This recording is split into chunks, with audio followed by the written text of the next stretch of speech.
Developments. A militant group known as the Rothweilers of Bikasi has issued a stern warning to the Nigerian government, particularly targeting President Bola Tinubu's administration. In a statement released on Friday, the group demanded immediate attention to their grievances, threatening to attack vital oil and gas infrastructure if their demands are not addressed. Onyame Jesus is still my name. You're a Hollywood actor and a top content creator. Share this video. The video is getting along you. To Salumozia, Adopalmozia, bam. Hey, Ose Tibana. One day, no Kakosha Botono, Ogen Cape Azwa. Hey, you need to watch video. You need to kill far. Manakine kill Kena to Salemia, not to Salemia, Koju, and need it. Hey, Ausa, I give a locker. Ganos Noka, Ausa, give a locker. Watch, Anya. Watch. Good evening and welcome to our comprehensive Biafra news update, bringing you the latest developments on the Biafra movement and related stories. Our top story today. The Biafra Republic government in exile Burgi, led by Prime Minister Simon Ekpa, has issued a detailed response to the recent call by the Nigerian army for intervention from Amnesty International and the International Criminal Court (ICC).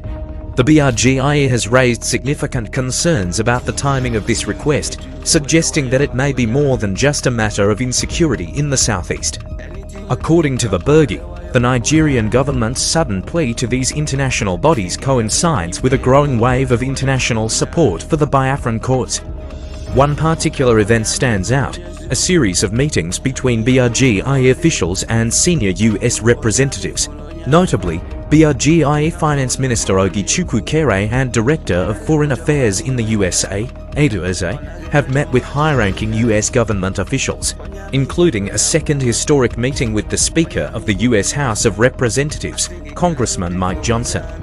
This meeting, following an earlier discussion on September 11, 2024, represents a significant diplomatic step for Biafra. It is unprecedented for the BRGIE to have this level of access to such a powerful figure, as Speaker Johnson is second in line to the US presidency after the Vice President. During the meeting, Ministers Kere and Eze presented Speaker Johnson with the BRGIE Charter and a symbolic Biafra pin, which he proudly accepted.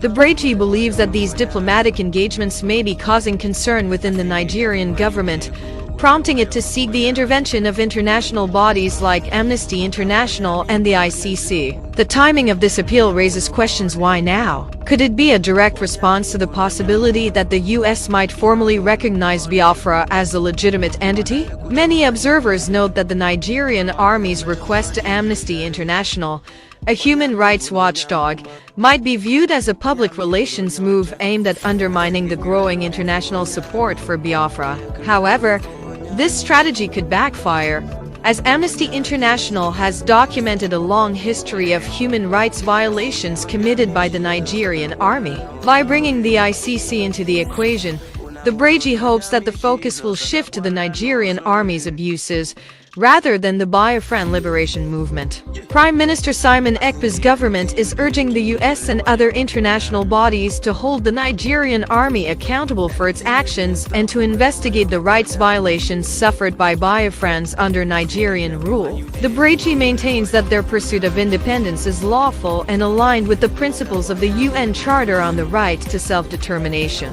In other news, the Biafra Republic government in exile has extended an open invitation to political elites from the southeast to attend its upcoming Declaration of Biafra Liberation Convention (DRIBC 2024), scheduled for November 29 to December 3, 2024 in Lahti, Finland. This historic event is expected to mark a turning point in the Biafran struggle for independence.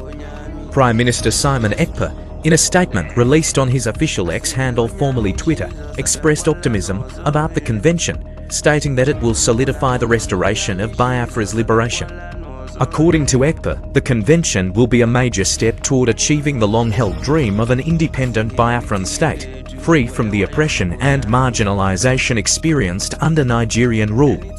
Ekpa highlighted the decades of injustice faced by Biafrans, including systemic violations of their rights and a lack of political and economic equity within Nigeria. He emphasized that the Biafra Liberation Convention will offer a platform for Biafrans to unite and move closer to actualizing their independence. He further stated, "On behalf of the Biafra government BRGIA, we are happy to invite you as a Biafran to the Declaration of the Restoration of Independence of Biafra Convention (DRIBC 2024), as all arrangements have been made by the Biafra government for participants that would join the event. The steps we are taking for the actualization of our independent state are in line with international law on human rights and self-determination.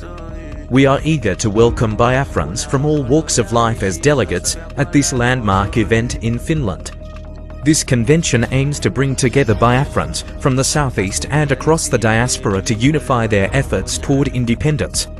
The BRGIA believes that this event will mark the beginning of a new chapter in the Biafran movement as they seek global recognition for their cause." The Prime Minister also warned the politicians in Biafraland that they had a choice to remain in the land or to leave, a choice for a better future and a better system, or a choice for perpetual damage, a choice to be part of this history, or a choice to be the enemy of history. All these choices are before you today. If they thought Simon Ekpa entered the Biafra struggle like others, they should look around. He's not the same. He warned that he came prepared from birth for the freedom of the Biafran people. Finally, in related developments, a militant group known as the Rothweilers of Bikasi has issued a stern warning to the Nigerian government, particularly targeting President Bola Tinubu's administration. In a statement released on Friday, the group demanded immediate attention to their grievances, threatening to attack vital oil and gas infrastructure if their demands are not addressed. The group, led by figures such as General Godspower, also known as Border King, General Tingas, and Black General Obong Ekpi, accuses the Nigerian government of selling off their properties in the Bikasi